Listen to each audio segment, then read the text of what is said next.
Əlinin bütün müridləri bu cürdülər. Toz torpağın bit-birəsini çırpıb sonra hökumət evinə gətirərdiniz. Neçə vaxtdır sənin bədəninə su dəymir, xurma satan? Siz qüsul eləmirsiniz?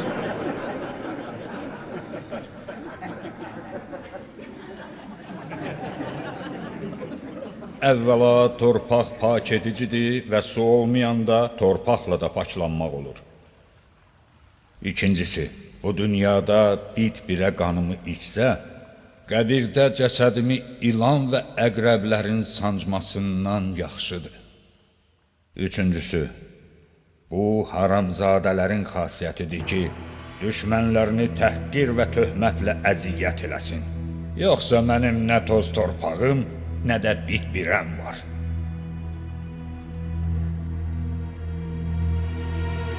Alçağın biri. Sizə qurban olum əmir. Bu qoca batan günəşə bənzəyir. Gününü sürüb, güzaranını keçirib.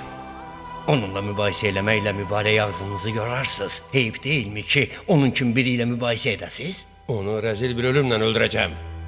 Aparın, dilini hülqumundan çıxarın. Xurma ağacının başından asın ki, cəmaat ağzının suyu ilə ona qüsul versinlər. La hövlə və la qüvvətə illa billah. Allaha and olsun ki, mənlə neyniyəcəyimi bilirdim. Mən necə öldürüləcəyimi Mövlam Həzrət Əlidən eşitmişdim. Əli? Sən Əlidən nə eşitmisən alçaq? Necə öləcəyimin hekayəsini. Əli buyurdu.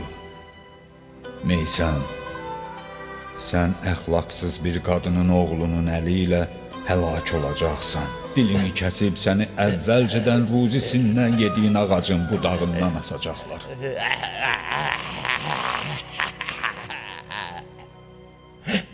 Əli yalancıdır. Yalancı. İndi onun yalancı olduğunu sənə göstərəcəm alçaq. Səni elə öldürəcəm ki, Əlinin söylədikləri düz çıxmasın. İbn Reis. Bəli əmir. Onu qaranlıq və rütubətli bir çalaya atın ki, həşəratlar ətini gəmirsinlər. Onu didsinlər. Əlinin düz danışan olduğunu bilirsən, boş canfəşanlıq eləmə. Şəriksiz Allaha and olsun. Əlidən həqiqət və düzgünlükdən başqa bir söz eşitməmişəm.